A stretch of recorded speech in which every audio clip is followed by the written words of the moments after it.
काय आहेत? प्रत्यक्ष भोलेनाथांचे अवतार त्या ठिकाणी मांडलेले आहेत. असं वैश्वानर मुनींच्या स्तुतीला, त्यांच्या तपश्चर्येला प्रसन्न होऊन त्यांनी काय केलेलं आहे? त्यांच्या घरी अवतार त्या ठिकाणी घेतलेला आहे. असे शिवजींच्या अनेक अवताराचं वर्णन केलेलं आहे. आता आपण पुढे जाणार आहोत आणि पुढचा अवतार पाहणार आहोत, ज्याला आपण म्हणतो 12 ज्योतिर्लिंग. 12 ज्योतिर्लिंगाची कथा आपण या ठिकाणी श्रवण करणार आहोत. मग कोणतं ज्योतिर्लिंग कुठे आहे आणि कोणत्या भक्तासाठी त्यांनी अवतार धारण केलेला आहे, ही कथा आपण या ठिकाणी श्रवण करणार आहोत. तर पहिलं सांगितलेलं आहे, सौराष्ट्रे सोमनाथश्च श्रीशैले मल्लिकार्जुनम उज्जयिन्यां महाकाल ओंकारे चामरेश्वरः केदारो हिमवत् पृष्ठे दाकिन्यां भीमशंकरः वाराणस्यां च विश्वेशस्त्र्यंबको गौतमी तटे वैद्यनाथश्चिता भूमे नागेशो दारुकावणे सेतुबंधे च रामेशो भीष्मेश्च शिवालय. 12 ज्योतिर्लिंगाचं या 3 श्लोकामध्ये वर्णन केलेलं आहे. कोणतं ज्योतिर्लिंग कुठे आहे याचं वर्णन केलेलं आहे. सगळ्यात पहिलं ज्योतिर्लिंग आहे सोमनाथ. ते कुठे आहे म्हणे? सौराष्ट्रे. म्हणजे नेमकं कुठे हो? गुजरातला आहे.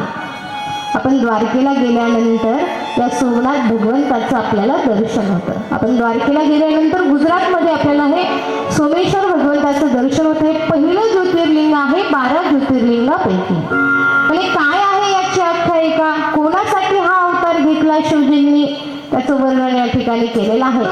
सोम म्हणजे चंद्र, चंद्राचं दुसरं नाव आहे सोम. चंद्रासाठी हा अवतार घेतला म्हणून त्याला सोमनाथ असं म्हटलंय. सोमाचा नाथ, सोमाचा ईश्वर. आणि काय आहे ती कथा सांगा. दक्ष प्रजापती सतीचे वडील, या दक्ष प्रजापतीने आपल्या 27 कन्या चंद्राला दिल्या. 27 मुलींचं कन्यादान केलं आणि चंद्राला 27 मुली दिल्या.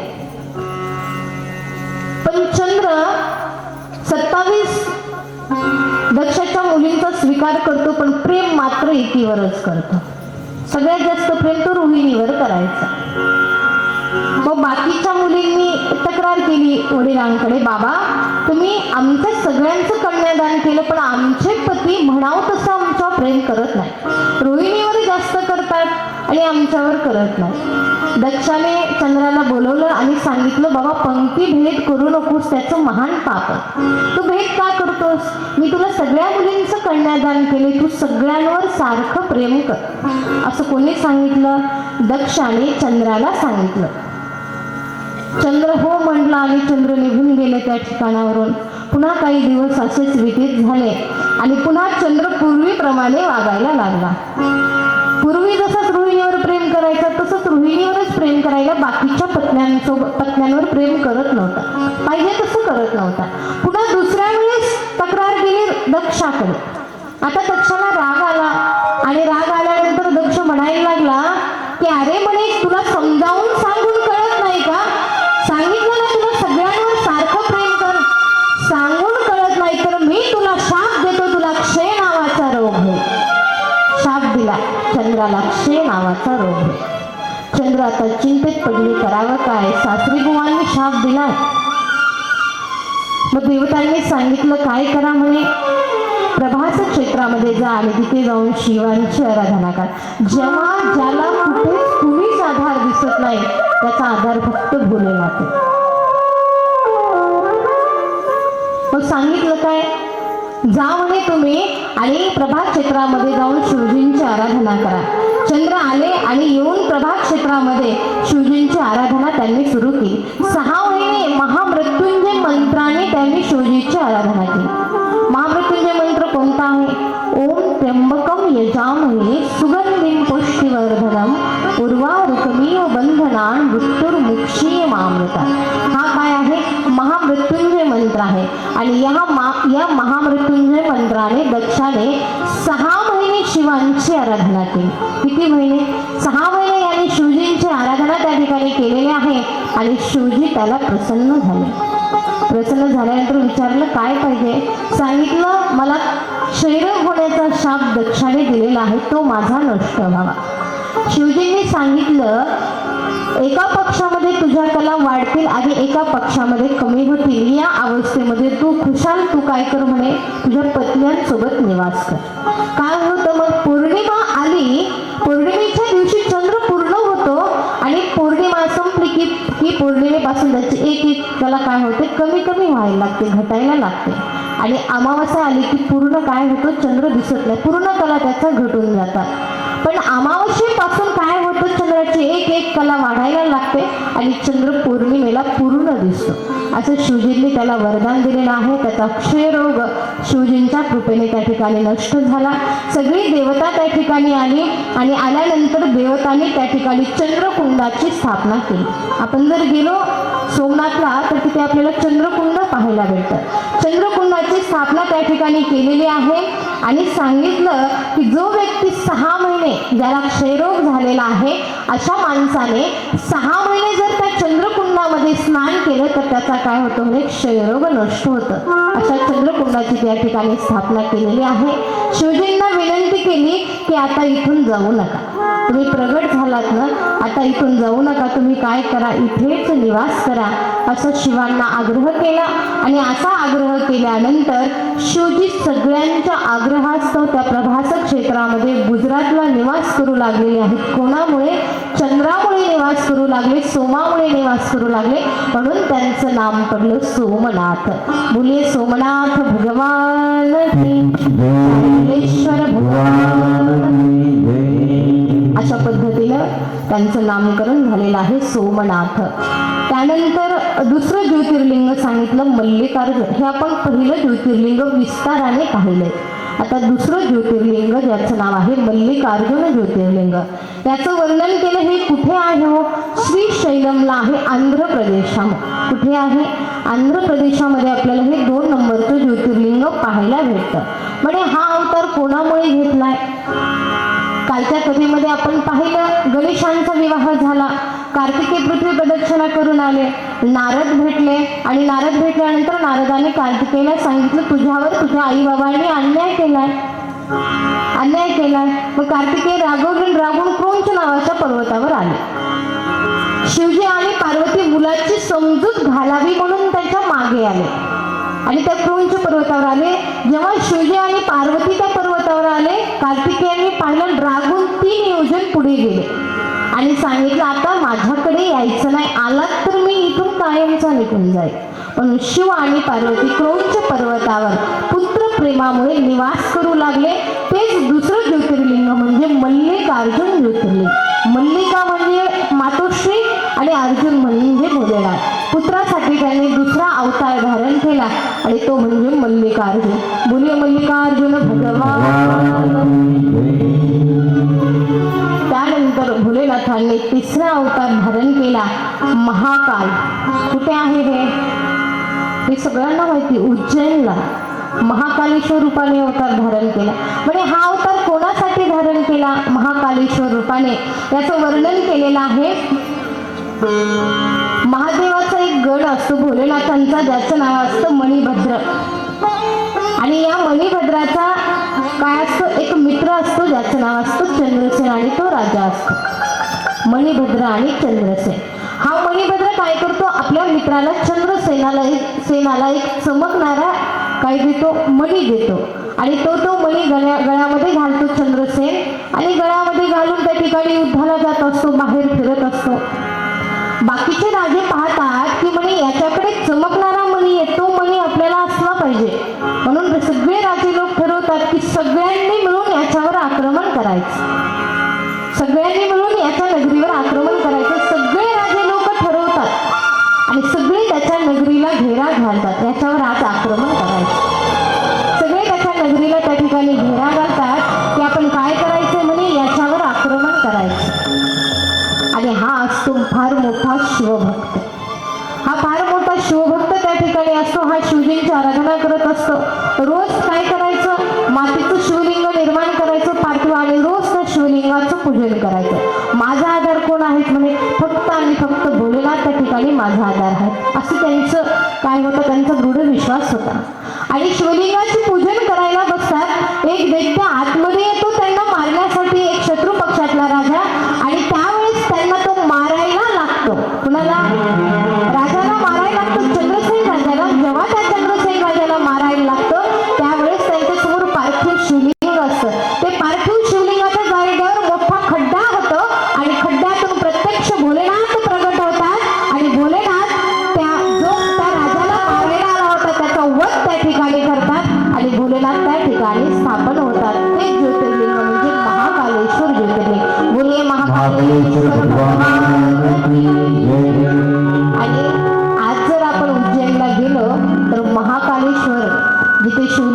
तिथे आपल्याला खड्डा पाहायला भेटतो. तुम्ही गेले असाल तर आपल्या लक्षामध्ये येईल की त्या ज्योतिर्लिंगाच्या जागेवरती काय झालेला आहे, मोठा खड्डा झालेला आहे. असं आपल्या भक्तासाठी भोलेनाथांनी महाकालेश्वर रूपाने त्या ठिकाणी आंध्र प्रदेशामध्ये श्रीशैलमला अवतार त्या ठिकाणी धारण केलेला आहे. त्यानंतर चौथा अवतार आहे ओंकारेश्वर. म्हणजे हा अवतार कुठे आहे हो, तर हे ज्योतिर्लिंग मध्य प्रदेशामध्ये धारण केलेला आहे. कोणासाठी हा अवतार घेतलेला आहे, म्हणजे विंध्य पर्वतासाठी हा अवतार घेतला. एके दिवशी नारद महर्षी फिरत फिरत विंध्य पर्वताकडे आले आणि तिथे येऊन विंध्य पर्वतावर आल्यानंतर विंध्य पर्वताने नारदांचं स्वागत केलं. पण जेव्हा स्वागत केलं तेव्हा नारदाला कळालं की याला अहंकार झालाय. आणि नारद महर्षी विंध्याला म्हणायला लागले, अरे तुला फार अहंकार झालाय. विंध्याने सांगितलं, हो माझ्याकडे काय कमी, मी सर्व गुण संपन्न आहे, मला अहंकार होणारच झाला. नारदाने सांगितलं, तुझ्याकडे कमी आहे. काय कमी आहे, सुमेरू नावाचा पर्वत आहे तो तुझ्यापेक्षा श्रेष्ठ आहे का, तिथं प्रत्यक्ष भगवंत निवास करतात, तुझ्यावर भगवंत निवास करत नाही.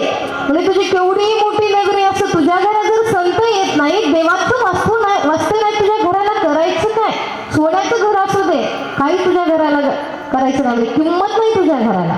पण झोपडी असू दे, तिथे जर संत येणार असतील, तिथं जर देवाचा वास असेल तर तोच काय आहे, मोठा राजमहल आहे. नारदाने विंध्याला सांगितलं आणि विंध्य पर्वताने ठरवलं काय करायचं, तपश्चर्या करायची. विंध्य ओंकारेश्वरला आले आणि तिथे येऊन विंध्य पर्वत काय करायला लागला, तपश्चर्या करायला लागला. हे मध्य प्रदेशमध्ये आहे ओंकारेश्वर. तपश्चर्या करायला लागला आणि तपश्चर्या करत असताना भोलेनाथ प्रगट झाले.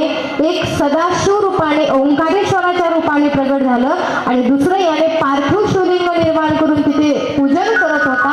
त्या पार्थिव शिवलिंगाच्या जागेवर परमेश्वर रूपाने भगवंताने अवतार त्या ठिकाणी धारण केलेला आहे. म्हणून ओंकारेश्वरला एक ओंकारेश्वर रूपामध्ये आणि एक परमेश्वर रूपामध्ये आपल्याला त्या ठिकाणी शिवलिंग पाहायला भेटते. बोले ओंकारेश्वर भगवान. चला आता 2 मिनिट थोडं नामस्मरण करू. याला वाटत असेल कधी दिदी 12:30 वाजते, तुम्ही गुडघे दुखायला लागलेत आमचे. 8 दिवस झालं कथा ऐकतोय, 3 तास बसून सवय नाही आम्हाला. तसे तुमचे दुखायला तसं माझे पण दुखायला लागले गुडघे, पण काय करा, तुम्हाला हालता येतं, मला हालताच येत नाही. असं चला 2 मिनिट नामस्मरण करूया आणि नंतर राहिलेले पुढचे आपण ज्योतिर्लिंग पाहू. ओम शिव ओम शिव ओम शिव ओम शिव ओम शिव ओम शिव जपते जा. नमः शिवाय नमः शिवाय नमः शिवाय जपते जा. नमः शिवाय नमः शिवाय नमः शिवाय जपते जा.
विसरला?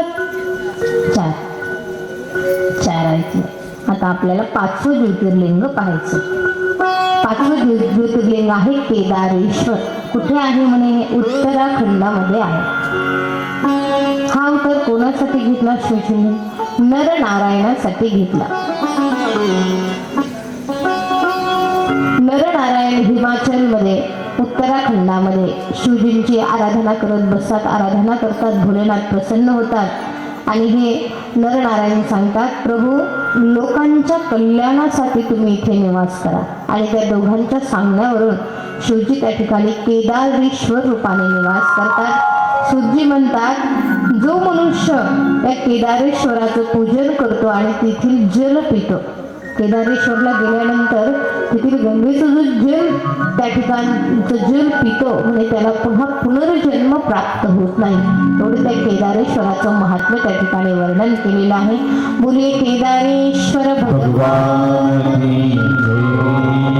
त्यानंतर 6वं ज्योतिर्लिंग आहे भीमाशंकर, जे आपल्या इथे पुण्याच्या बाजूला आहे, आपल्या महाराष्ट्रामध्ये आहे भीमाशंकर ज्योतिर्लिंग. आणि याची काय कथा आहे या भीमाशंकर ज्योतिर्लिंगाची? त्या ठिकाणी वर्णन केलं की एक कर्कटी नावाची राक्षसी होती. राक्षसी कर्कटी असं तिचं नाव होतं. तिचा पुत्र होता भीम. तिचा पुत्र भीम होता. तिचा पुत्र जेव्हा मोठा होतो तेव्हा आईला विचारतो, आई तू माझ्या सोबत असतेस पण माझे बाबा कुठे? माझे बाबा कोण आहेत? कारण मी माझ्या बाबांना कधीच पाहिलं नाही.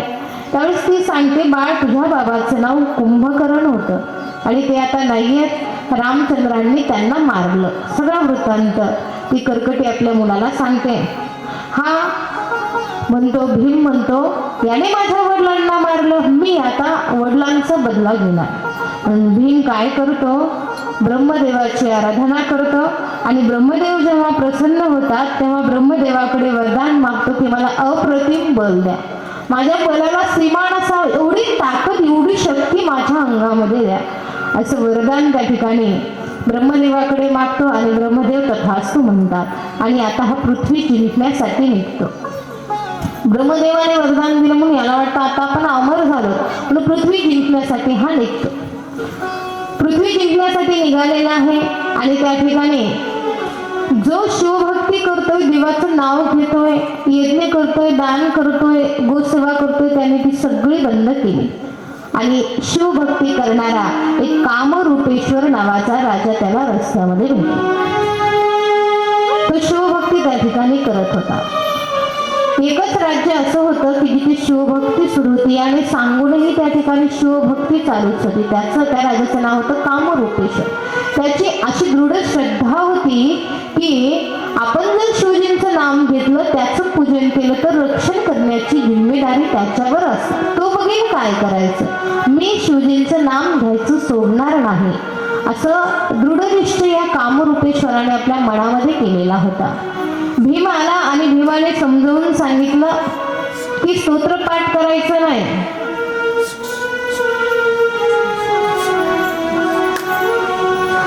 स्तोत्रपाठ करायचा नाही, शिवजींचं नाव घ्यायचं नाही. त्यालाही वाटायला लागलं आज शिवरात्री आपण पण कथा ऐकावी, इच्छा झाली असेल.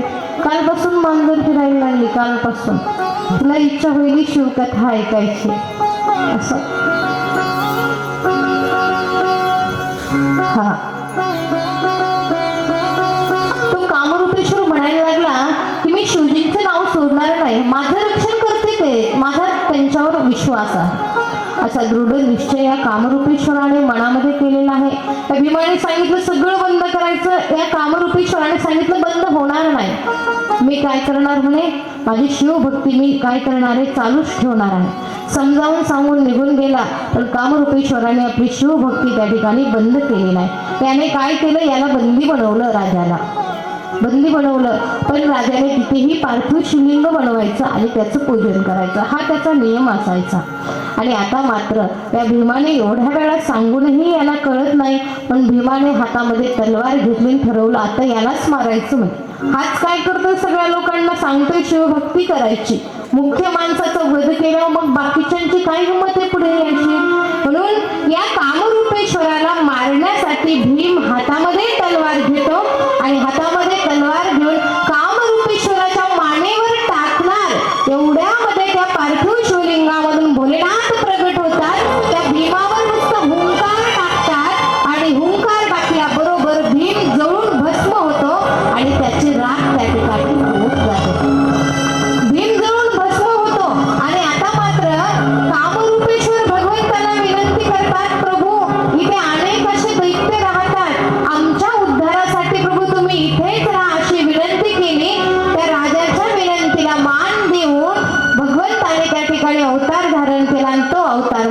भीमाशंकर.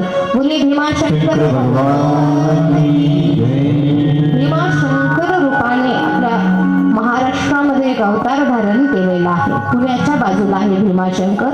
त्यानंतर पुढचं ज्योतिर्लिंग सांगितलेलं आहे काशी विश्वनाथाचे 7वं ज्योतिर्लिंग. हे कुठे आहे? वाराणसी, युपी मध्ये हे काशी विश्वनाथ आहे. त्याच्याला वाराणसी असंही म्हटलं जातं, अविमुक्तेश्वर असंही त्याला म्हटलं जातं काशीला. मग अशा काशीमध्ये शिवजींनी कोणासाठी अवतार घेतला हो? म्हणजे कोणासाठीच घेतला नाही. शिवजींना असं वाटलं की आपण या पृथ्वी तलावर राहावं. कैलासामध्ये असताना त्यांना वाटलं आपण या पृथ्वी तलावर राहावं आणि राहण्यासाठी शिवजी कैलासावरून त्यांनी काय केलं? काशी नगरी निर्माण केली. कोणी? शिवजींनी. आणि काशी नगरी निर्माण करून शिवजी पार्वती सहित त्या ठिकाणी राहू लागलेले आहेत. जेव्हा या जगाचा प्रलय होतो तेव्हा काशीचा प्रलय होत नाही. शिवजी तिला अलगद त्रिशूळा उचलतात आणि त्रिशूळा उचलून तिला स्थिर जागी त्या ठिकाणी सुरक्षित जागी ठेवतात. जगाचा प्रलय होतो पण पुन्हा जेव्हा सृष्टीची उत्पत्ती होते पुन्हा तिला काय करतात? त्रिशूळावरून काढतात काशीला आणि अलगद पृथ्वीवर त्या ठिकाणी ठेवतात. काशी भोलेनाथांना अत्यंत प्रिय आहे. पण पहिल्याच दिवशी आपण पाहिलं काशीमध्ये मरणाऱ्याच्या काळामध्ये शिवजी राम नामाचा मंत्र देतात आणि त्याचा उद्धार करतात. एवढी मोठी काशीची काय आहे महिमा त्या ठिकाणी सांगितलेली आहे. आणि तिथं स्वतःहून भोलेनाथ येऊन राहू लागले आणि ते 7वं ज्योतिर्लिंग म्हणजे काशी विश्वनाथाचं ज्योतिर्लिंग. बोले काशी विश्वनाथ. आता 12 ज्योतिर्लिंग होईपर्यंत 10-10 मिनिटाला असे बरं, कंटाळू नका. आता किती 7 झालेत, आणखी 5च राहिलेत. 5 वेळाच करायचे असो. चला आता 8वं ज्योतिर्लिंग सांगितलेलं आहे त्र्यंबकेश्वर ज्योतिर्लिंग. कुठे आहे? आपल्या इथे नाशिकला आहे. ज्याची कथा आपण पहिल्या दिवशीच पाहतो का? तर ते सगळं आपल्या परिसरामध्ये आहे. गौतम ऋषी आहेत, गंगा आहे, दक्षिण गंगा ही आपल्या आहे आणि इथे शार्दुलेश्वर सुद्धा आपल्या सानिध्यामध्ये आहे. म्हणून आपण प्रत्येक वर्षी पहिल्या दिवशीच ही कथा पाहत असतो ज्योतिर्लिंगाची, त्र्यंबकेश्वराची. तरी पण आपण ही थोडक्यामध्ये कथा आज या ठिकाणी श्रवण करू. कारण का पहिल्या दिवशी कुणी असेल कुणी नसेल म्हणून हे चरित्र आपण थोडक्यामध्ये पाहूया. म्हणजे काय आहे त्या त्र्यंबकेश्वराचं महात्म्य सांगा. ब्रह्मगिरी नावाचा पर्वत आहे आणि त्या ब्रह्मगिरीच्या पायथ्याशी गौतम मुनी त्यांच्या पत्नी सहित राहतात. गौतमांच्या पत्नीचं नाव असतं अहिल्या. तिच्यासोबत गौतम ऋषी ब्रह्मगिरीच्या पायथ्याशी राहतात. 10,000 वर्ष समाधी लावतात. ते समाधीत असताना 100 वर्षाचा दुष्काळ पडतो. जेव्हा त्यांचं तप पूर्ण होतं पाहतात सगळीकडे दुष्काळ पडलेला आहे. जनावरांना पाणी नाही, माणसांना पाणी नाही, सगळं धान्य सुकून गेलेलं आहे. पाहिलं आणि ऋषींच्या अंतःकरणात दया उत्पन्न झाली. दया उत्पन्न झाली ऋषींच्या अंतःकरणामध्ये आणि त्यांनी वरुणाचे आराधना 6 महिने केली. वरुण प्रसन्न झाले आणि वरुणाने विचारलं ऋषीवरे काय हवंय? ऋषीवर्यांनी सांगितलं म्हणे पाऊस पाडा जेणेकरून लोकांचं कल्याण होईल. त्यांनी सांगितलं हे मी करू शकत नाही, सृष्टीचा नियम बदलू शकत नाही. आपण तुमच्या तपश्चर्येला प्रसन्न आहे म्हणून मी काय करेल म्हणे तुमच्यासाठी अक्षय जलपात्र दे. तुम्ही काय करा, एक हातभर खड्डा जमिनीमध्ये खांदा, मी त्याच्यामध्ये पाणी सोडील, जल सोडील आणि ते जल अक्षय राहील, ज्याचा क्षय होणार नाही. समुद्रासारखं काय राहील म्हणे स्थिर राहील. किती जरी नद्या नाले ओढे गंगा मिळाल्या तरी समुद्र तिळभर वाढत नाही आणि किती दुष्काळ पडला तरी तिळभरही समुद्र कमी होत नाही. समुद्राचं पाणी तसं हे जल राहील म्हणे. कितीही वापरा काय होणार नाही, हे कमीच होणार नाही, जेवढ्याला तेवढं राहील. गौतम प्रसन्न झाले म्हणे काही हरकत नाही, पाणी तर मिळतंय ना. म्हणून हातभर खड्डा खाल्ला वरुणाने, त्याच्यामध्ये जल सोडलं, अक्षय झालं आणि वरुण निघून गेले. दुसऱ्या दिवशी पूजेसाठी गौतमांचे 2 शिष्य त्या ठिकाणी पाणी नेण्यासाठी आले. महिलांची अशी रांग लागलेली होती. तर ते शिष्य आले, सांगितलं आमच्या गुरुदेवांना पाणी न्यायचं, पूजेसाठी जल न्यायचं, नेऊ द्या पटकन. पण यांनी नेऊ दिलं नाही. त्यांनी सांगितलं रांगेत उभं राहावं लागेल, भेटणार नाही. शिष्याने सांगितलं अहो आमच्या गुरुदेवांमुळेच आले, एक तर न्यायचंय, 1 लोटा तर न्यायचंय, नेऊ द्या. नाही भेटणार. शिष्य परत गेले. गौतमांच्या पत्नींना कळालं, त्यांनी घेतला कमंडलू, गेल्या आणि सगळ्यांना बाजूला सरून घेऊन आल्या. सगळ्यांना बाजूला सरून घेऊन आल्या, पूजेला पाणी दिलं रात्र झाली आणि या सगळ्या स्त्रियांनी रात्री आपले पतिदेव आल्यानंतर त्यांना सांगितलं झालेला प्रसंग. भडकले ना हे पतिदेव, आता असं काय सांगितलं होतं, एवढे तापले की सकाळी ठरवलं गणेशाचीच आराधना करायची. एवढे गरम झाले. आता यांनी एकाचं 2 सांगितलं होतं का 2चं 4 करून सांगितलं त्यांनाच माहिती, काय सांगितलं काय माहिती. सगळे सकाळी एकत्र आले, म्हणले या गौतमाला इथून हाकलूनच द्यायचं. एवढे पेटले, हाकलून द्यायचं ठरवलं त्यांनी गौतमाला. म्हणे काय करायची, गणेशांची आराधना करायची, गौतमाला इथून काढून द्यायचं, तो इथे राहिला नाही पाहिजे. गणेशांची आराधना सगळ्यांनी सुरू केली. गणेश भगवंत प्रगट झाले, सांगितलं बोला काय काम आहे. म्हणे या गौतमांना इथून हाकलून द्यायचं, तुम्ही एका वृद्ध गायीचं रूप धारण करा. गणेशांनी सांगितलं अरे वेडेपणा करू नका, त्यांनी तुमचा उपकार केलाय, उपकार करणाऱ्यावर अपकार करू नका. त्यांनी काय केलं, तुमचा उपकार केलाय, इथे जल त्यांच्यामुळे आलं, तुम्ही म्हणता त्यांना हाकलून द्यायचं. हो म्हणे. गणेशांनी सांगून काही उपयोग झाला नाही. मग आता मात्र गणेश म्हणले ठीक आहे. गणेशाने एका म्हाताऱ्या गाईचं रूप धारण केलं. जिथे मुनी बसले होते गौतम मुनी, त्या शेतामध्ये गणेश आले गाईचं रूप घेऊन, धान्याला तोंड लावलं. गौतमांनी पाहिलं आणि छोटी गवताची काडी घेऊन गौतम आले, गाईला स्पर्श केला आणि गाय मरून जमिनीवर पडली.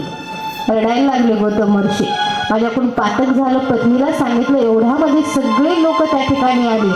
त्या ब्रह्मगिरीच्या पायथ्याची लोक सगळे गौतमांच्या जवळ आले आणि येऊन सांगायला लागले पाप झाले तुमच्याकडून, इथे राहायला जमणार नाही, ब्रह्मगिरीचा पायथा सोडून द्या आणि दूर राहायला जा. गौतम म्हटले ठीक आहे, अपराध झालाय मला मान्य आहे, आणखीन काय असेल तर सांगा. म्हणजे या पृथ्वीच्या 3 प्रदक्षिणा करायच्या आणि ब्रह्मगिरीला 101 प्रदक्षिणा करायची आणि पार्थिव शिवलिंग बनवून शिवांचं पूजन करायचं, तेव्हा तुझं पाप दूर होईल. त्यांनी सांगितलं जी आज्ञा देतात ती मान्य, का कारण माझ्याकडून पाप झालं. गौतमाने ब्रह्मगिरीचा पायथा सोडला, बाजूला गौतम येऊन राहायला लागले. त्यांनी ब्रह्मगिरीच्या 101 प्रदक्षिणा केल्या, पृथ्वीला 3 प्रदक्षिणा केल्या आणि शिवपूजन सुरू केलं. परिणाम असा झाला, शिवजी प्रसन्न झाले आणि प्रसन्न झाल्यानंतर ज्यांनी गौतमांना हाकलून दिले म्हणे मी आता त्यांना दंड दिला. गौतमांनी पाय धरले, सांगितलं प्रभू नको म्हणे, का त्यांनी जर मला दंड दिला नसता, तुमची पूजा करायचं तर तुम्ही माझ्यावर प्रसन्न झाला नसता. म्हणून देव मिळण्यासाठी जो आपल्याला मदत करतो त्याचे आपण उपकार मानायचे असतात. आज कुणामुळे मिळालेले आहेत, यांच्यामुळे प्रभू तुम्ही मला दर्शन दिले, म्हणून यांचे माझ्यावर फार काय आहेत म्हणे, फार मोठे उपकार त्या ठिकाणी आहेत असं त्या ठिकाणी म्हणायला लागले. भगवंताने त्यांना क्षमा केली. गौतमाने सांगितलं इथेच निवास करा. त्यानंतर भोलेनाथाने गंगेला बोलवलं, म्हणजे तूही इथे निवास कर. गंगेने सांगितलं प्रभू तुम्ही जर इथे राहत असाल तर मला राहायला काहीच हरकत नाही. आणि गंगा त्या ठिकाणी ब्रह्मगिरीच्या पायथ्यापासून तिचा उगम झाला आणि तीच गंगा जिला गोदावरी म्हणतात, दक्षिण गंगा म्हणतात, आपल्या परिसरामध्ये फिरू लागली. पहिल्या दिवशी ही कथा आपण विस्ताराने पाहिलेली आहे आणि गौतमांच्या सांगण्यावरून विनंतीवरून गंगा आणि भोलेनाथ त्या ठिकाणी निवास करू लागले. ते ठिकाण आहे नाशिकला. या शिवलिंगाचं नामकरण झालेलं आहे त्र्यंबकेश्वर आणि जी गंगा आहे ती गंगा म्हणजे आपली ही गोदावरी गंगा. बोले त्र्यंबकेश्वर. असं सुंदर त्र्यंबकेश्वराचं चरित्र आपण त्या ठिकाणी श्रवण केलं. त्याचं पुढचं 9वं ज्योतिर्लिंग आहे वैद्यनाथेश्वर, वैजनाथ, ज्याला आपण परळी वैजनाथ हेही 12 ज्योतिर्लिंगामध्ये धरतात. पण शिवमहापुराणामध्ये परळी वैजनाथ न धरता त्या ठिकाणी परळी वैजनाथ या ठिकाणी धरलेलं नाही. कुठे? शिवमहापुराणामध्ये. आपल्या महाराष्ट्रामध्ये हे वैद्यनाथाचं त्यांनी धरलेलं, महाराष्ट्राच्या बाहेर हे वैद्यनाथाचं मंदिर त्या ठिकाणी त्यांनी धरलेलं आहे. म्हणजे याची इथे काय कथा आहे, म्हणजे हा अवतार कोणासाठी घेतलेला आहे तर हा अवतार त्यांनी रावणासाठी घेतलेला आहे. कुणी? भोलेनाथांनी. म्हणजे काय आहे ती कथा? रावण भोलेनाथाची आराधना करतात, शिवजी प्रसन्न होतात. रावण कैलासाला येतो आणि शिवजींना म्हणतो मला आत्मलिंग द्या, तुम्ही माझ्यासोबत कुठे चला, माझ्या लंकेला चला. ऐकताय ना का झोपाई नाही आली तरी काही पर्याय नाही, 12:30 पर्यंत सुट्टी नाही, डुकली घेतली तरी चालेल, काही अडचण नाही, कारण दुसरा काही आपल्याकडे पर्याय नाही, आपल्याला थांबावंच लागणार आहे. दुसरं आपल्याला काहीच करता येणार नाही. इच्छा नसली तरी पण ऐकावंच लागणार आहे. दीदी असं काय म्हणता हो, इच्छा नाही, आमची इच्छा आहे म्हणून तर आम्ही एवढं येऊन बसलो, एकाग्रतेने ऐकतोय. चला, रावणासाठी हा अवतार घेतला. कैलासावर जाऊन आराधना केली आणि सांगितलं तुम्ही माझ्यासोबत चला. याला आत्मलिंग असंही म्हटलं आहे. तुमचा आत्मा द्या अर्थात तुम्ही माझ्यासोबत चला असं म्हटले. आता तपश्चर्या केली. भोलेनाथ कसे, जो मागेल त्याला ते देणं, म्हणेल तो देणं. आणि निघाले शिवजींना घेऊन. शिवजींना सांगितलं मी येईल पण लक्षात ठेव, जिथे ठेवशील ना, हा 12:30 पर्यंत कथा नाही चालणार बरं, 12 पर्यंतच चालणार आहे. म्हणजे 12 पर्यंतच कथा चालेल. नंतर मग आपण एखादं आपलं स्तोत्र होईल, नंतर आपली पूजा होईल. कथा आपली 12 पर्यंतच होईल. म्हणजे 12:30 म्हणलं आणखीन तुम्हाला प्रेशर येईल कथेचं, त्याच्यामुळे सांगते 12 पर्यंतच कथा होणार आहे. मग त्यांनी काय केलं, शिवजींनी सांगितलं मी येतो तुझ्यासोबत पण जिथे ठेवशील ना मी तिथे स्थापन होईल, तिथून नंतर मी हलणार नाही, अचल होईल असं सांगितल्यानंतर उचललं शिवजींना, हल्ल्यावर घेतलं आणि हा रावण निघाला लंकेकडे. लंकेकडे निघाला. पाहिलं आणि पार्वती मातोश्री म्हणायला काय प्रभू, कुणालाही म्हणलं की त्यांच्यासोबत चालत, माझं काय, मी काय करू इथे एकटी. त्यांच्यासोबत जायला लागलं. सांगितलं आता करायचं काय. भगवान विष्णूंनी त्या ठिकाणी गवळ्याचं रूप धारण केलं आणि रस्त्यामध्ये आले. एवढ्यामध्ये भोलेनाथांच्या लीलेने या रावणाला लघुशंका आली, बाथरूमला आली. आणि आल्यानंतर आता कंट्रोलच होत नाहीये. शिवलिंग तर खांद्यावर आहे आणि हे जर जमिनीवर ठेवलं तर इथे स्थापन होईल, करायचं काय. गाई चारणारं गवळ्याचं पोरग दिसलं, त्याला बोलवलं. अरे म्हणे इकडे इकडे पटकन, ते माझ्या खांद्यावरचं जे शिवलिंग आहे ना ते तुझ्या खांद्यावर राहू दे, मी काय करून येतो, बाहेरून जाऊन येतो, पण खाली ठेवू नकोस, एवढं लक्षामध्ये ठेव. त्याला सांगितलं आणि हा गेला लघुशंकेला. त्या मुलाला, त्या गवळ्याला एवढं ओझं होऊ लागलं. आता ते प्रत्यक्ष भगवंत होते, त्यांना लीलाच करायची होती, लंकेला जायचं नव्हतं ना, म्हणून त्याने ते घेतलं शिवलिंग खाली ठेवून दिलं. जिथं जसं ठेवलं तिथंच ते काय झालेलं आहे, स्थापन झालेलं आहे. आणि देवतांनी येऊन त्याचं नामकरण केलं, वैद्यनाथेश्वर किंवा वैद्यनाथ असं नामकरण केलेलं आहे. मुले वैद्यनाथी वैद्यनाथ भगवंताची कथा त्या ठिकाणी आहे. त्यानंतर 10वं ज्योतिर्लिंग आहे नागेश्वर. हे कुठे आहे म्हणे, द्वारका, गुजरातला. आपण द्वारकेला गेल्यानंतर सोमनाथ भगवंत, सोमनाथाचं आणि नागेश्वर हे 2 ज्योतिर्लिंगाचं दर्शन आपल्याला पण द्वारकेला गेल्यानंतर होतं. हे द्वारकेला आपल्याला पाहायला मिळतं. म्हणजे हा अवतार कोणासाठी घेतलेला आहे, दारुका आणि दारुक नावाचे एक राक्षस आणि राक्षसी असतात. जी ती दारुका असते ती पार्वतीची काय असते, भक्त असते. आणि पार्वती आपल्या त्या भक्तासाठी, त्या दारुकासाठी, त्या राक्षसीसाठी त्या ठिकाणी येऊन निवास करते. आणि भोलेनाथ सुद्धा त्या ठिकाणी पार्वती निवास करते म्हणून भोलेनाथही त्या ठिकाणी निवास करतात, त्या वनामध्ये राहतात. आणि त्याला नागेश्वर असं नामकरण त्या ठिकाणी झालेलं आहे. भोले नागेश्वर. आणि त्यानंतर पुढचं 11वं ज्योतिर्लिंग आहे रामेश्वर. आता याची काय कथा आहे रामेश्वराची. जेव्हा सीतेचं हरण रावणाने केलं, रामप्रभू सीतेच्या शोधामध्ये समुद्राच्या किनारी आले. कोण, रामप्रभू समुद्राच्या किनारी त्या ठिकाणी आले आणि तिथे येऊन शिवजींची त्यांनी स्थापना केली. पार्थिव शिवलिंग बनवलं, त्याची स्थापना केली आणि प्रभूला विनंती केली, प्रभू मला माझ्या कार्यामध्ये यश द्या. रामांनी त्याची स्थापना केली म्हणून त्याचं नाव रामेश्वर असं पडलं.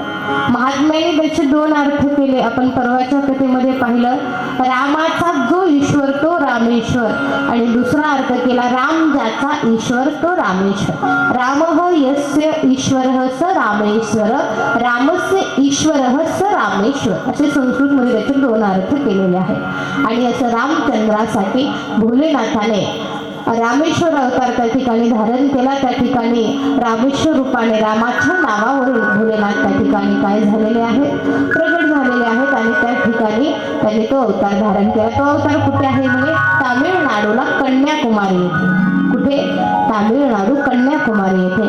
अवतार भगवंताने रामेश्वर रूपाने घेतलेला आहे. मुले रामे रामेश्वर भगवान की जय. आणि शेवटचं ज्योतिर्लिंग आहे आपल्या कुठे आहे? संभाजीनगरला. याचं नाव आहे घुष्मेश्वर किंवा ज्याला म्हणतात घृष्णेश्वर असंही याला म्हणतात. आता याची काय कथा आहे तर या ठिकाणी याची कथा सांगितलेली आहे. सुधर्मा नावाचा एक ब्राह्मण असतो आणि त्याची पत्नी असते सुदेहा. हे दोघं पती पत्नी अनेक वर्ष विवाहाला होतात, संतती होत नाही. पत्नी दुःखी होते, पतीला काही वाटत नाही, जाऊ द्या म्हणे, देवाला पुत्र मानू, काय पुत्र झाला न झाला जाऊ दे, भगवंताला आपला पुत्र मानू. पण हिला दुःख व्हायचं आपल्याला पुत्र नाही. कारण 4 बायामध्ये जाऊन बसली की बाया म्हणायच्या अगं जे लग्नाला 12 वर्ष झालं आणखीन मुलबाळ नाही, तिला दुःख वाटायचं. म्हणून ते आपल्या पतिदेवांना म्हणायच्या अहो मला वाटतं मला पुत्र असावा, पण काही माझ्या भाग्यामध्ये नाही, काय करा तुम्ही दुसरं लग्न करा ना, काय करा तुम्ही दुसरं लग्न करा. त्याने सांगितलं विडीस की काय म्हणे, नको दुसरं लग्न, देवाला पुत्र मांडणं काय फरक पडतो. तिला सांगितलं नाही म्हणे तुम्हाला दुसरं लग्न करावंच लागेल. तिला हट्ट घेतला, पत्नीचा हट्ट पाहिला आणि तो तयार झाला. म्हणजे कुणासोबत लग्न करायचं? माझी छोटी बहीण आहे तिच्यासोबत तुम्ही लग्न करा. तिचं नाव असतं घुष्मा. काय नाव असतं? घुष्मा नाव असतं तिचं. आणि तुम्ही तिच्यासोबत लग्न करा, माझ्या बहिणीचा विवाह राहिलेला आहे आणि आम्ही बहिणी बहिणी चांगलं राहायचं. त्याने सांगितलं तुझी इच्छा आहे तर मला हरकत नाही विवाह करायला. आणि त्या घुष्मासोबत त्या सुधर्माचा विवाह लावून देतो. त्यांना पुत्र होतो. मग तो पुत्र लहानाचा मोठा होतो, लग्नाच्या वयाला येतो, लग्न होतं आणि लग्न झाल्यानंतर ही सुदेहा जी असते सुधर्माची पहिली पत्नी, तिच्या मनामध्ये असा विचार येतो की आता माझा पती माझ्यावर प्रेम करत नाही. कधी आला? पोराचं लग्न झाल्यावर, अगोदर नाही आला. मुलाचं लग्न झालं, हिच्या मनामध्ये विचार यायला लागला माझे मालक माझ्यावर पाहिजे तसं प्रेम करत नाहीत, माझ्या बहिणीवरच जास्त करतात. सौती मत्सर तिला व्हायला लागला. आणि अशा अवस्थेमध्ये त्या मोठीनं ठरवलं की कशामुळे ते तिच्यावर प्रेम करतात, तिला मुलगा आहे आणि मला मुलगा नाही, मला पुत्र नाही. मग याचं जे कारण आहे ते कारणच नष्ट केलं तर काय होईल? मग ते तिच्यावर प्रेम करणार नाहीत, आमच्या दोघीवर सारखंच करतील, मग करा ना काय, यालाच मारून टाका. कधी? पोराचं लग्न झाल्यावर असा विचार आला. कधी कुणाची बुद्धी कशी बदलेल काही सांगता येत नाही. तिच्या मनात तसा विचार आला. रात्र झाली, मुलगा झोपला, मुलाच्या रूम मध्ये आली, तो गाढ झोपलेला आहे आणि उशीनं त्याचं तोंड दाबलं, त्याला मारलं, उचललं आणि रात्रीच्या वेळी जवळ असणाऱ्या जलाशयामध्ये टाकून दिलं. बघा किती धाडस आहे. जलाशयामध्ये टाकून दिलं. सकाळ झाली, त्या मुलाची पत्नी उठली, अंथरुणावर पाहिलं तर रक्त सांडलेलं दिसलं, जोरात ओरडायला लागली. सगळे आले आणि सगळे विलाप करायला लागले. पण त्याची जी आई असते घुष्मा, त्या मुलाची जी खरी आई असते घुष्मा, ती रडली नाही, विलाप केला नाही, दुःख नाही, शोक नाही. उठली, स्नान केली, पार्थिव शिवलिंग बनवलं, त्याची पूजा अर्चा केली, दिवसभर उपवास केला. सायंकाळ झाली आणि सायंकाळच्या वेळी ते पार्थिव शिवलिंग उचलून पाण्यात विसर्जित करण्यासाठी निघाले. कारण तिच्या नित्याचा नियम होता, रोज एक पार्थिव शिवलिंग बनवायचं आणि त्याचं पूजन करायचं, रोजचा तिचा नियम होता.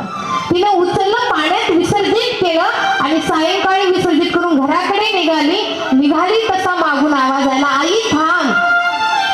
काय आवाज आला? आई थांब असा आवाज आला. तिने मागे वळून पाहिलं तर आपला मुलगा आपल्याकडे येताना दिसला. पोराने सगळा वृत्तांत सांगितला. घरी आले, सगळ्यांना वृत्तांत कळाला की या सुदेहाने या मुलाला मारलं होतं. आता मात्र त्याच जलाशयामधून भोलेनाथ प्रगट झाले. का? तिने तिथं अनेक शिवलिंग विसर्जित केलेले असतात, पार्थिव शिवलिंग. भोलेनाथ त्या जलाशयामधून प्रगट झाले आणि त्या भुष्माला म्हणायला लागले, आता मी सुदेहाला दंड देणार. का? तिने तुझ्या मुलाचा वध केलेला आहे, त्याला मारलेला आहे. तिने सांगितलं नाही स्वामी, मला माझा पुत्र भेटलाय, आता हिला दंड देऊ नका आणि हिच्यामुळे मला तुमचं दर्शन झालेलं आहे. आता काय करा, आमच्या कल्याणासाठी तुम्ही इथेच निवास करा. आणि तिच्या विनंतीला मान देऊन तिच्या नावावरून शिवजींनी अवतार धारण केला, घुष्मेश्वर. तिचं नाव घुष्मा म्हणून तिच्या नावावरून घुष्मेश्वर किंवा घृष्णेश्वर रूपाने शिवजींनी अवतार धारण केला. मुले घृष्णेश्वर भगवान की जय. अशा श्रवण केलेली आहे. आता 2 मिनिट नमः शिवायचा मंत्र घेऊ. त्याच्यामध्ये काय करू आपण हे शिवजींचं नामस्मरण करूया. सर्वांनी हाताने टाळे आणि मुखाने नमः शिवाय ओम नमः शिवाय हर हर भोले नमः शिवाय वायो नमः शिवाय हर हर भोले नमः शिवाय नमः शिवाय ओम नमः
विस्ताराने पाहिलेली आहे.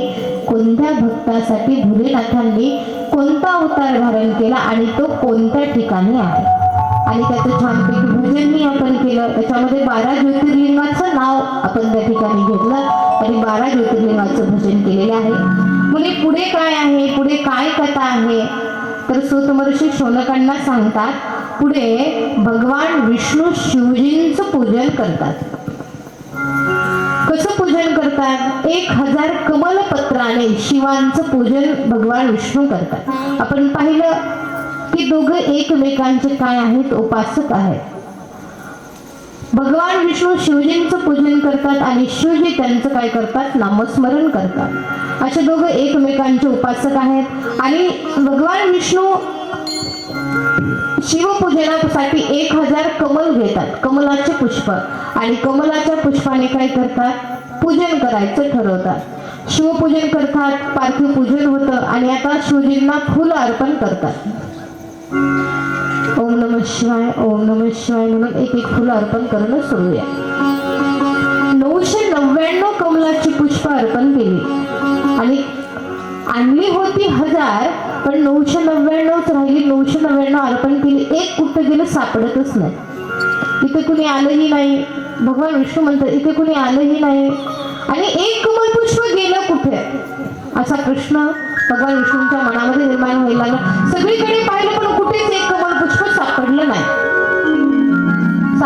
मग अशा अवस्थेमध्ये काय केलं, त्यांनी ठरवलं आपला डोळा काढून शिवजींना व्हायचं. कारण डोळ्याला कमलाची उपमा दिलेला आहे. कारण याचा आकार कसा आहे, कमल पुष्पाच्या पाकळीसारखा डोळ्याचा आकार आहे. म्हणून या डोळ्याला कमल पुष्पाची उपमा दिलेली आहे, कमळाची. म्हणजे माझं काय आहे, नेत्र कमळ. आपण म्हणतो ना नेत्र कमळ, डोळा काय आहे, कमळ आहे. एक फूल कमी पडतंय तर मी माझा डोळा काढतो, नेत्र कमळ, आणि शिवजींना अर्पण करतो. बरोबर 1000 कमळ वाहिल्याचं फळ मला प्राप्त होईल. म्हणून भगवान विष्णूंनी आपल्या डोळ्याला हात लावला आणि डोळा काढणार लगेच भोलेनाथ प्रगट झाले. आणि भोलेनाथजी प्रगट होऊन काय म्हणायला लागले, थांबा म्हणे, काय करा, नेत्र तुमचा काढू नका, डोळा काढू नका. मीच काय केलं होतं, एक पुष्प लपवून ठेवलेलं होतं तुमची परीक्षा घेण्यासाठी आणि मी तुमच्यावर प्रसन्न आहे. कोण म्हणायला लागलं, भोलेनाथ त्या ठिकाणी सांगायला लागले, मी तुमच्यावर काय आहे, प्रसन्न झालेलो आहे. आणि तुम्ही 1000 माझं नाव घेतलं आणि त्या ठिकाणी मला कमल पुष्प तुम्ही अर्पण केलेलं आहे. म्हणून मी तुम्हाला काय करतो, सुदर्शन चक्र प्रदान करतो. आणि सुदर्शन चक्र त्या ठिकाणी भगवान भोलेनाथांनी भगवान विष्णूंना त्या ठिकाणी सुदर्शन चक्र दिलेलं आहे. त्यांनी सुदर्शन चक्र घेतलं आणि भगवान विष्णूंनी विचारलं, प्रभू तुम्ही कशाने प्रसन्न होतात, प्रसन्न होऊन तुम्ही कशाने माणसावर लवकर प्रसन्न होतात, काय केलं पाहिजे जेणेकरून तुम्ही प्रसन्न होतात. त्यावेळेस भोलेनाथांनी सांगितलं, मला प्रसन्न करण्यासाठी काय करायला पाहिजे, म्हणे पार्थिव शिवलिंगाचं पूजन करायला पाहिजे आणि महाशिवरात्रीचं व्रत करायला पाहिजे. या 2 गोष्टींना मी काय होतो, म्हणे प्रसन्न होतो. असं भगवान विष्णूंना भोलेनाथ त्या ठिकाणी सांगायला लागतात. आणि भोलेनाथ म्हणतात की शिवसहस्त्र नामाची एवढी मोठी महिमा आहे. जसं विष्णू सहस्त्र नाम आहे तसंच काय आहे, शिवांचंही 1000 नाव आहे. म्हणजे शिवसहस्त्र नामाची फार मोठी महिमा आहे. जो एखादा ध्येय समोर घेतो, एखादी कामना समोर घेतो आणि काय ठरवतो की मला हे फळ पाहिजे आणि शिवसहस्त्र नामाचे 100 पाठ करतो, निश्चित म्हणजे त्याची कामना पूर्ण होते. आणि हे काय आहे, ध्रुव सत्य आहे. म्हणजे होणार म्हणजे काय, होणारच. जर आपण या शिवसहस्त्र नामाचे 100 पाठ केले आणि मनामध्ये एखादी इच्छा ठेवली तर निश्चित 101% काय होणार, आपली इच्छा पूर्ण होणार. एवढं शिवसहस्त्र नामाचं काय आहे, सामर्थ्य आहे. शक्य असेल तर आपण त्याची संहिता घेतली पाहिजे आणि त्याचं रोजच्या नित्य नियमामध्ये शिवसहस्रनामाचा पाठ आपण अवश्य करायला पाहिजे. अशी शिवसहस्रनामाची महिमा सांगितली आणि पुढे त्या ठिकाणी विविध दानांचं वर्णन केलेलं आहे. मग जलदान केल्याने काय होतं, अन्नदान केल्यानं काय होतं, कन्यादानाने काय होतं, असे विविध दानाचं वर्णन केलं. आणि त्याच्यानंतर सांगितलं मृत्यूकाल निकट आल्यानंतर माणसामध्ये काही लक्षणं पाहायला भेटतात, त्याचं वर्णन केलेलं आहे. म्हणे आकाशामध्ये जर आपल्याला अरुंधती नावाचा तारा दिसला नाही तर समजावं एका वर्षामध्ये काय आपला मृत्यू जवळ आलेला आहे. जर आपल्याला आपल्या सावलीमध्ये छिद्र दिसलं तर समजावं 10-12 महिन्यामध्ये आपला मृत्यू जवळ आलाय. आणि त्यानंतर पुढे सांगितलं दिवा विझल्यानंतर जर वास आला नाही तर समजावं काय 9-10 महिन्यामध्ये आपला मृत्यू जवळ आलेला आहे. पण एखाद्याला सर्दी झाली आणि वास नाही आला तर काही मनामध्ये भलतं सलतं आणायचं नाही बरं. सर्दी झाल्यावर दिवा विझल्या वास येत नसतो, कळालं का? असो मग असंही त्या ठिकाणी सांगितलेलं आहे. पुढे सांगितलं स्वप्नात जर चिखलात बुडताना आपण दिसलो तर 7-8 महिन्यामध्ये काय आपलं जवळ आलं असं समजावं. असं सांगितलं. खरं तरी सांगायला पाहिजे नाही, उगाच एखाद्याला काही स्वप्न पडलं आणि धास्ती घेतली तर अवघड व्हायचं. असं अशा पद्धतीनं याचंही वर्णन केलेलं आहे. त्यानंतर जलदानाचं आणि वृक्ष लावण्याचं वर्णन केलं.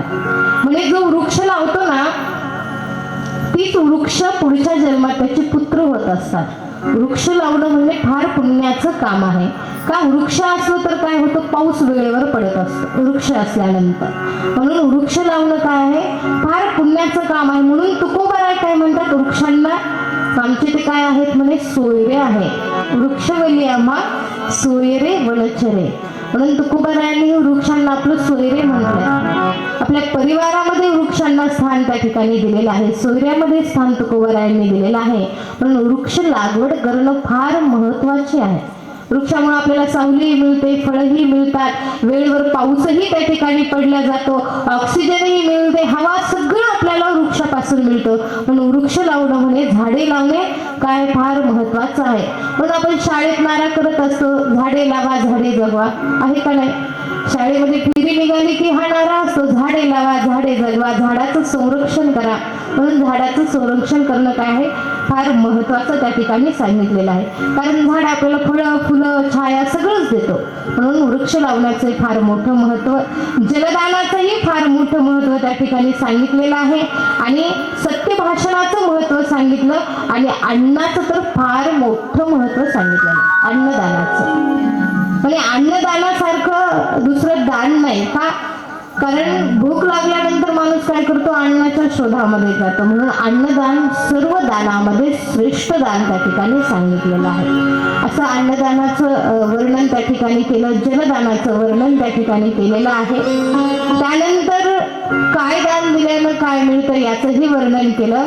आणि शेवटी शिवरात्रीच्या कथेकडे सूत महर्षी आले आणि शिवरात्रीची कथा त्या ठिकाणी शौनकादी ऋषींना सांगू लागले.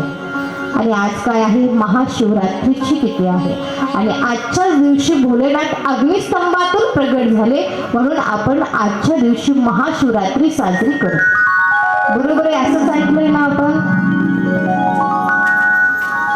असंच ऐकलंय का? दीदी सध्या काही मनस्थिती नाही, सध्या डुकल्या येल्या. आपला कधीचा टाइम 11 पर्यंत असतो दररोज. आज आहे महाशिवरात्री, पण काय झालेलं आहे पुढे गेलं म्हणून ती काही निद्रादेवी कंट्रोल होईल. अगोदरच तिला काय आहे, वरदान आहे. कुठे बाई कथा आणि कीर्तनामध्ये तुझं काय आहे, निश्चित स्थान आहे. बाकी कुठे तुला स्थान आहे की नाही माहित नाही, ब्रह्मदेवाने सांगितलं. पण कथा कीर्तनामध्ये काय आहे म्हणे, अवश्य तू येशील. आणि आता मात्र शिवरात्री व्रताची कथा त्या ठिकाणी सांगायला लागलेली आहे. सूत महर्षी शौनकांना सांगतात, ब्रह्मदेव नारदांना सांगतात आणि नंदी भगवंत सनत कुमारांना त्या ठिकाणी सांगतात. आता ही 15 मिनिटं 12ला बाकी आहेत. आता एवढी शिवरात्री व्रताची कथा होईल आणि त्याच्यानंतर आपली कथा या ठिकाणी पूर्ण होईल. पुढचं देवोपाला बोलवलेलं आहे का? पुढचं नियोजन ते कार्यकर्ते करतील. 15 मिनिटांमध्ये आपली कथा या ठिकाणी पूर्ण होईल. चला शिवरात्री व्रताची कथा आपण या ठिकाणी श्रवण करूया. म्हणजे सगळ्या व्रतामध्ये सर्वात श्रेष्ठ व्रत आहे महाशिवरात्रीचं व्रत. त्याला काय म्हटलेलं आहे, व्रताचा राजा असं म्हटलेलं आहे. कशाला? महाशिवरात्री व्रताला. मग काय आहे ते महाशिवरात्री व्रत, कसं करायचं असतं, का करायचं असतं, कशामुळे साजरी करायचं हे तर आपण पाहिलंच, पण ते कसं करायचं, कोणत्या प्रहरामध्ये काय करायचं, किती प्रहर असतात याचं वर्णन म्हणजे आम्हाला विस्ताराने करून सांगा. त्याचं वर्णन विस्ताराने करून सांगू लागले. आपण ती कथा पाहू, पण मला असं वाटतं की एकदा आपण काय करूया, म्हणजे जरा ती पळून जाईल आणि ती पळून गेली की मग ऐकण्यामध्ये काय होईल, थोडस आपलं काय होईल, मन रमेल. म्हणून आपण एक छोटं भजन घेऊ आणि त्याच्यानंतर ही कथा पाहू आणि आपल्या सेवेला पूर्णविराम देऊ आणि नंतर मग आपण मस्त सुंदरपैकी शिवजींचं काय करूया, पूजन करू. चला.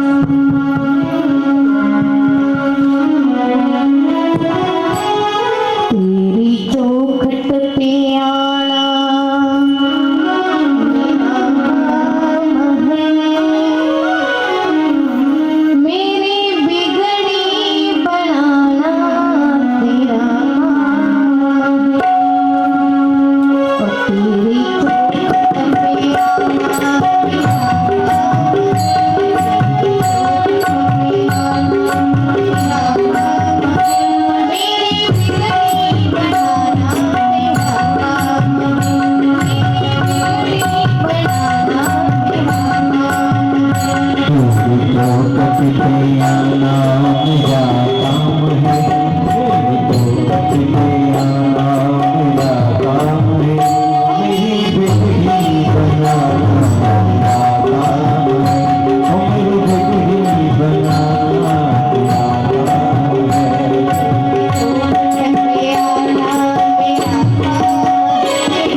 Yeah.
ही माला तेरे नाम की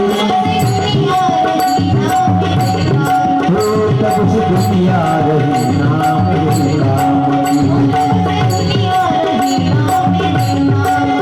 तब से दुनिया रही नाम रे नाम की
महर्षी शौनकांना महाशिवरात्री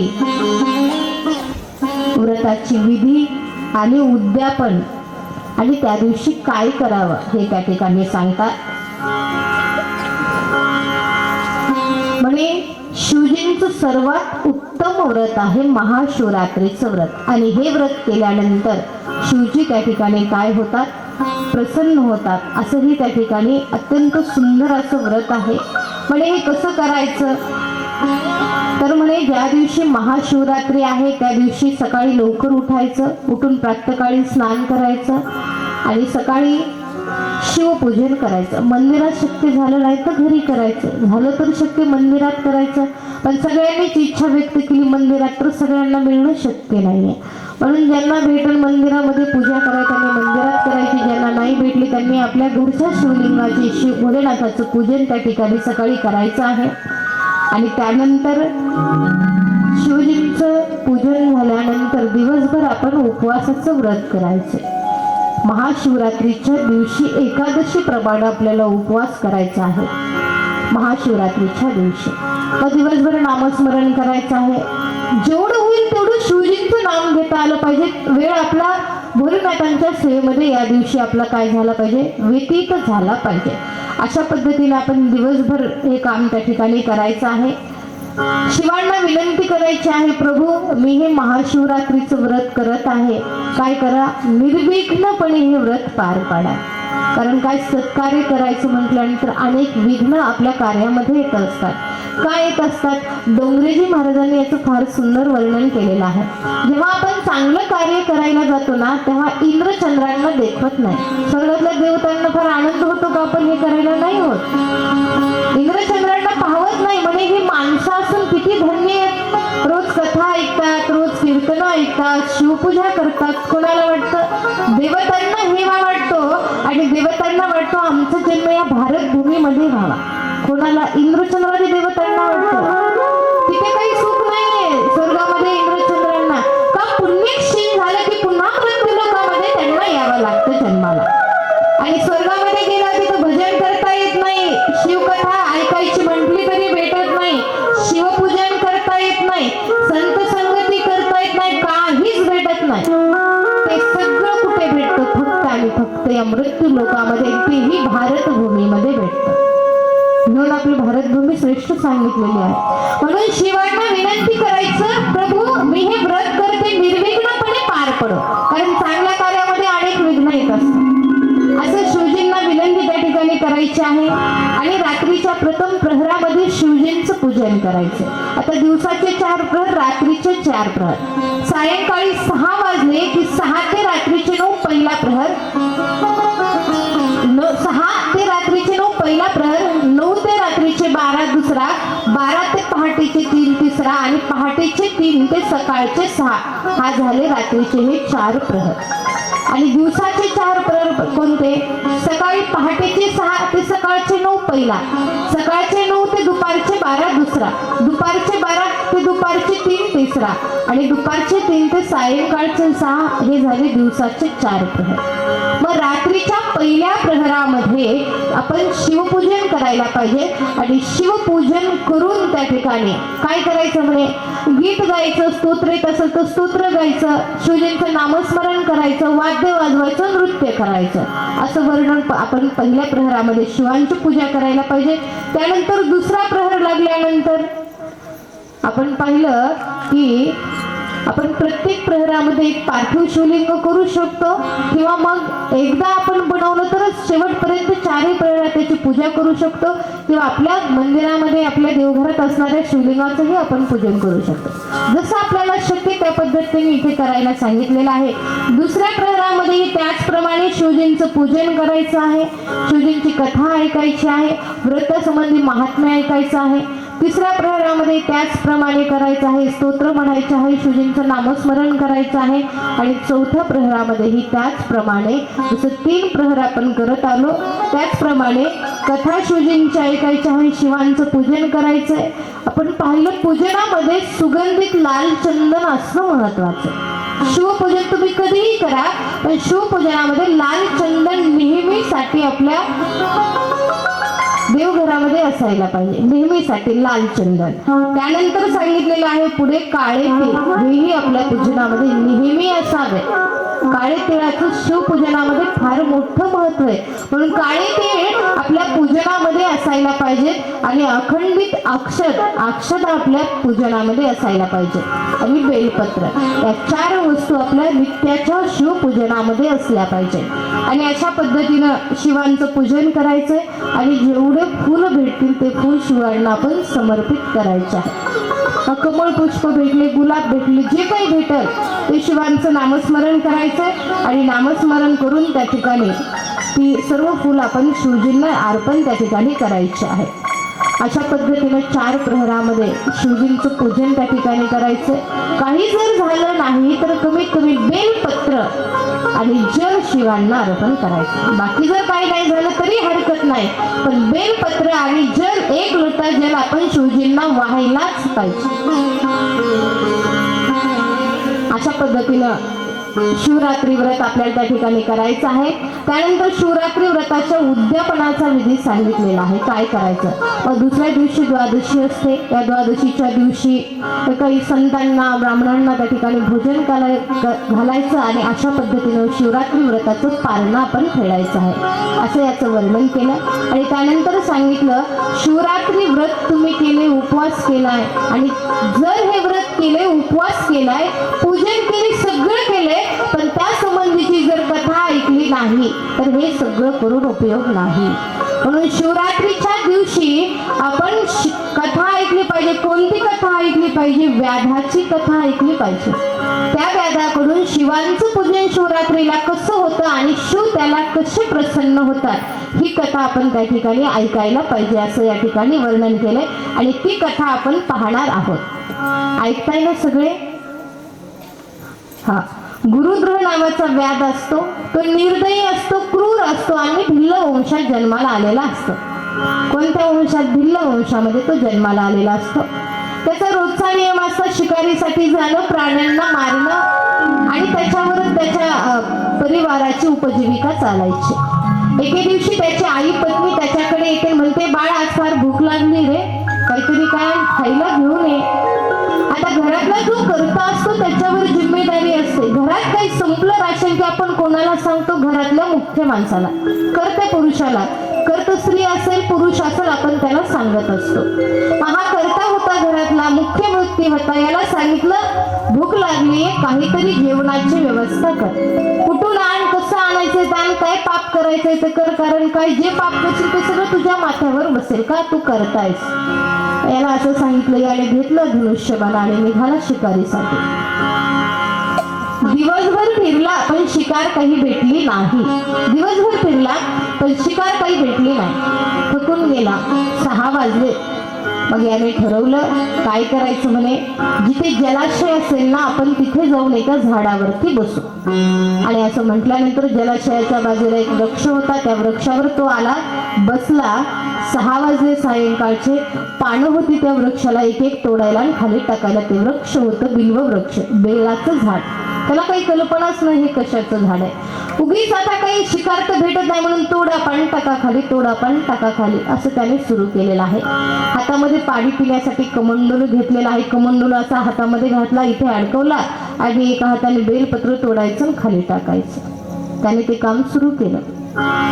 एवढ्यामध्ये 7 वाजले सायंकाळचे, संध्याकाळचे 7 झाले आणि एक हरिणी पाणी पिण्यासाठी त्या जलाशयावरती आली.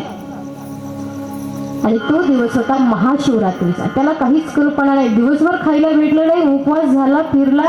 रात्रीचे आता 7 वाजले. त्याने बेलपत्र तोडलं, खाली टाकलं. हरिणी बघितली आणि हरणीला मारण्यासाठी धनुष्याला बाण जोडला. जेव्हा तो धनुष्याला बाण जोडायला लागला, हातामध्ये असणारं कमंडलू पाण्याचं हल्लं. परिणाम असा झाला, त्या कमंडलूतलं पाणी खाली पडलं. जिथे ते पाणी पडलं, जिथे बेलपत्र पडले, तिथे पुरातन शिवजींचं काय होतं, शिवलिंग होतं, पुरातन होतं. आणि पहिल्या प्रहरात न कळत चुकून त्याच्याकडून शिवपूजा झाली. हरिणीच्या लक्षात आलं कुणीतरी आपल्यावर बाण जोडला, आपल्याला मारतय. चाहूल लागली. हरणीनं मागे पाहिलं तर एक व्याध झाडावर दिसला आणि ती हरिणी त्या व्याधाला बोलायला लागली. त्याला पशूंची भाषा कळत असते व्याधाला. ते हरणी म्हणते, अरे मला मारू नकोस रे, माझी लहान लहान मुलं आहेत घरी. मी काय करते, माझ्या मुलांना माझ्या पतीच्या स्वाधीन करते आणि निश्चित मी तुझ्याकडे येते. कोण म्हणते? हरिणी व्याधाला त्या ठिकाणी म्हणायला लागली. व्याध म्हणला, मी तुझ्यावर विश्वास ठेवणार नाही म्हणे. कसा विश्वास ठेवू मी तुझ्यावर? कुणाला मला वाटतं का तू कशी परत येणार? माझा तुझ्यावर विश्वास नाही. त्यावेळेस त्या हरणीनं सांगितलं, अरे म्हणे, जो कृतज्ञ माणूस आहे त्या कृतज्ञाला जे पाप लागतं ते पाप मला लागू जर मी परत आले नाही तर. असं म्हटल्यानंतर त्या व्याधाची बुद्धी थोडीशी शुद्ध झाली होती का, त्याच्याकडून चुकून शिवपूजा झाली होती. त्याला दया आली. तो म्हटला, जा पण लवकर परत ये. ती हरिणी घरी गेली. 9 वाजले, रात्रीचे 10 झाले, पण हरिणी काही येत नाही. 10:30 वाजले आणि दुसरी एक हरिणी पाणी पिण्यासाठी त्या जलाशयावर आली. त्याने पाहिलं आणि पूर्वीप्रमाणे पानं बेलपत्र तोडून खाली टाकतोय आणि दुसऱ्या हरणीला मारण्यासाठी धनुष्याला बाण लावला. परिणाम असा झाला, कमंडलू हल्लो, पाणी तिथे शिवलिंगावर पडलं आणि दुसऱ्या प्रहरातली पूजा त्याच्याकडून चुकून संपन्न झाली. त्या हरिणालाही चावू लागली, मला कुणीतरी मारते. ती परत त्या व्याधाकडे आली. बघितलं, व्याध मला मारते. त्याला म्हणायला लागली, अरे मला मारू नकोस, ही दुसरी हरणी. माझी घरी लहान मुलं आहेत, मी काय करते, माझ्या बहिणीजवळ आणि माझ्या पतीजवळ त्यांना सोडते आणि त्यांना सोडून मी काय करते, परत त्या ठिकाणी येते, मला मारू नकोस. तो म्हणायला लागला, एक पहिल्यांदा हरणी आली अशीच म्हणून गेली, ती काय परत आली नाही, तूही असंच म्हणतेस, मी कसा विश्वास ठेवू? तिने सांगितलं, का विश्वास ठेवायचा नाही? विश्वास ठेव म्हणे. मी तुला वचन देते, एखादा विष्णू भक्त आहे, एखादा विष्णू भक्त आहे, विष्णू भक्त असून जर तो शिवांची निंदा करत असेल, शिवनिंदा केल्यानं त्याला जे पाप लागतं ना ते पाप मला लागो जर मी परत आले नाही तर. आता त्याची बुद्धी आणखीन निर्मळ झाली आणि त्याला दया आली. त्याने सांगितलं, जा. तिला पाठवलं, पण लवकर. 12 वाजले रात्रीचे, 1 वाजला, ही वेळ झाली, 12 वाजून गेले आणि तरी पण ती हरिणी परत आली नाही. दोघीही परत आल्या नाही आणि आता रात्रीचा 1 वाजला आणि एक हरिण, पुष्ट असं शरीर होतं त्याचं, दष्टपुष्ट होतं, असं हरिण पाणी पिण्यासाठी त्या जलाशयावर आलं. व्याधाने पाहिलं, पूर्वीप्रमाणे धनुष्याला बाण जोडताना कमंडलूचं पाणी हल्लं आणि खाली शिवलिंगावर पडलं. तिसऱ्या प्रहरातली पूजा चुकून न कळत संपन्न झाली. हरिणाच्या लक्षात आलं, आपल्याला कोणीतरी मारते पाहिलं. व्याध दिसला, त्या व्याधाला विनंती केली, मारू नकोस रे, माझा परिवार घरी आहे, ते माझ्या पत्नीला आणि माझ्या मुलांना सांगून येतो, पण मी निश्चित येईल, मी तुला वचन देतो की मी निश्चित त्या ठिकाणी तुझ्याकडे परत येईल. व्याधाने सांगितलं, मला तुझ्यावर विश्वास नाही, मला तुझ्यावर विश्वास नाही. का? पहिल्यांदा 2 हरणी आल्या असंच म्हटल्या आणि असंच म्हणून त्या ठिकाणी गेलेल्या आहेत, त्या आणखी परत आल्या नाही. याने विश्वास दिला नाही म्हणे, मी निश्चित परत येईल असा त्याने विश्वास दिल्यानंतर याने त्यालाही पाठवलं. अंधकरण शुद्ध झालं होतं. ती त्या 2 हरिणी तो हरण एका ठिकाणी आले. झालेली घटना तिघांनी सांगितली. आता अगोदर गेलेली जी सगळ्यात छोटी हरणी होती ती म्हणायला लागली, मी जाते, मी व्याधाला वचन दिले, मी परत जाणार. मोठी हरणी म्हणाली, नाही नाही तू थांब, मी जाते, मी व्याधाला वचन दिले. हरिण म्हणायला लागला, वडिलांपेक्षा मुलांना आईची गरज जास्त असते, तुम्ही दोघीही थांबा, मी व्याधाकडे जातो, मी व्याधाला वचन दिले, मी परत येईल. बघा, प्राणी असून पशु असून त्यांना कळतं आपण आपलं वचन पाळलं पाहिजे. आणि ते तिघही एकमेकांमध्ये लढायला लागले, बाई मी जाणार, मी जाणार, मी जाणार. तिघांनी ठरवलं आपण वचन दिले, आपण आपल्या वचनाची पूर्ती करायला पाहिजे, म्हणून तिघही व्याधाकडे निघाले. छोटे छोटे हरिण पाडस होते. त्यांनी पाहिलं आपले आई वडील जातात, मग आपलं काय काम आहे म्हणे, चला आपणही मागे जाऊ. अख्खा हरणाचा परिवार त्या जंगलामध्ये आला आणि व्याधाने पाहिलं, फार आनंद झाला. 4थ्या प्रहरामध्ये तो परिवार त्या ठिकाणी आला. 3च्या नंतर, पहाटे 3च्या नंतर महाशिवरात्री तिथीला अख्खा हरिणाचा परिवार त्या जंगलामध्ये आला. त्या व्याधाने पाहिलं, एवढा आनंद झाला, आनंदाला पारावर राहिला नाही. का? एका हरणाची इच्छा केली होती, एवढे मोठे हरिण आपल्याला भेटतायत, आनंद झाला. धनुष्याला बाण लावला. छोटी हरणी म्हणाली, अरे मला मार, यांना मारू नकोस. लगेच मोठी हरणी म्हणाली, यांना मारू नकोस, मला मार. हरिण म्हणायला लागला, मला मार. आता मात्र ती पाडसं म्हणायला लागली, माझ्या आई वडिलांना मारू नका, आम्हाला मारा. आई वडील कसे आहेत, आता वयस्कर झाले, त्याचं मांस खाण्यात तुम्हाला आनंद येणार नाही म्हणे. आमचं कवळं कवळं मांस आहे, तुम्हाला खायला आनंद येईल, तू काय करा, आम्हाला मारा. हरिण पाडसं असं म्हणायला लागले. त्या व्याधाने पाहिलं किती जीवनात त्याग आहे. आणि जेव्हा तो धनुष्याला बाण लावतो यांना मारण्यासाठी सगळ्यांना, तेव्हा त्याच्याकडून कमंडलूतलं पाणी शिवलिंगावर पडतं, बेलपत्र खाली पडतं आणि 4थ्या प्रहरातली पूजा संपन्न होते. परिणाम असा होतो, 4थ्या प्रहरातली पूजा संपन्न झाली. जिथे बेलपत्र पडलं, जिथं पाणी पडलं, तेथून प्रत्यक्ष भोलेनाथ प्रगट झालेला आहे. पुरातन असं ते शिवलिंग होतं. प्रत्यक्ष भोलेनाथ त्या ठिकाणी प्रगट झाले. या व्याधाने पाहिले, हात जोडले आणि शिवजींना म्हणायला लागले, प्रभू तुम्ही माझ्यावर कृपा केली का, मला दर्शन दिलं. आणि हे जे हरणांचा कळप होता, हरणांचा परिवार होता, त्यांचंही पाप नष्ट झालं. शिवजींनी त्यांचाही उद्धार केला, त्यांनाही स्वर्गाला पाठवलं आणि या व्याधालाही स्वर्गाला पाठवलं. ओम नमः पार्वतीपतये शिव हर हर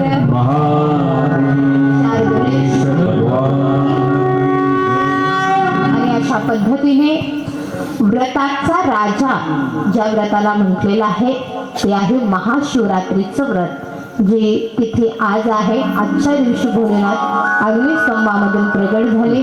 ते व्रत कसं करायचं आपण पाहिलेलं आहे. त्याची पूजा कशी करायची हे आपण मागच्या 7 दिवसापासून त्या ठिकाणी पाहतच आहोत.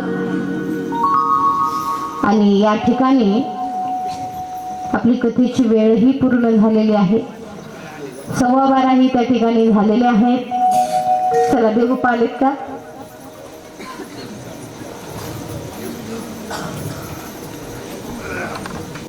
आणखीन एक म्हणजे कथा संपली नाही, ऐकताय ना, कथा संपली नाही, कथेला मिळालेला वेळ संपलेला आहे. कथा कधी संपत नसते, पुराण संपत नसतं, भागवत संपत नसतं. त्याला जो कालावधी भेटतो 2 तास 3 तास तो संपत असतो. किती जरी जन्म घेतले आणि शिवकथेचा अभ्यास केला पुराणांचा तरीही तो पूर्ण होत नसतो. म्हणून आपल्याला मिळालेला कालावधी या ठिकाणी पूर्ण झालेला आहे. सर्वांगी सुंदर वचन राखी, रक्ते धरती माय मुक्ता भराती. देव जय देव जय तू शंकरा, हो स्वामी शंकरा. आरती ओ वार मावाती ओ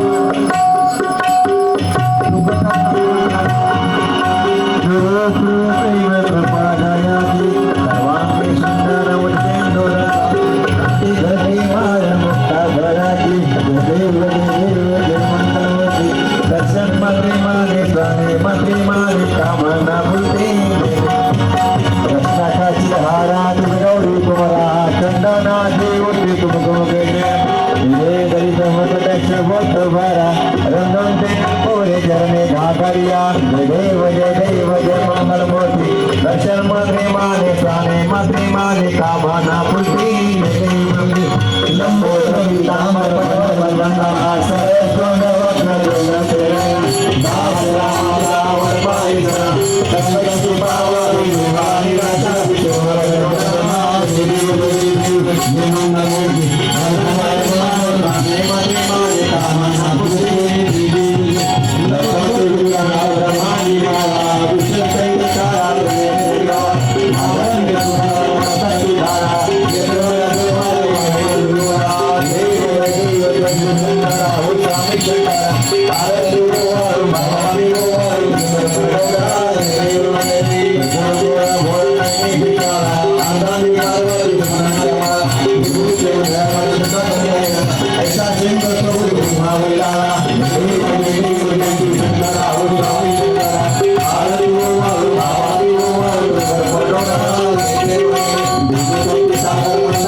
Hare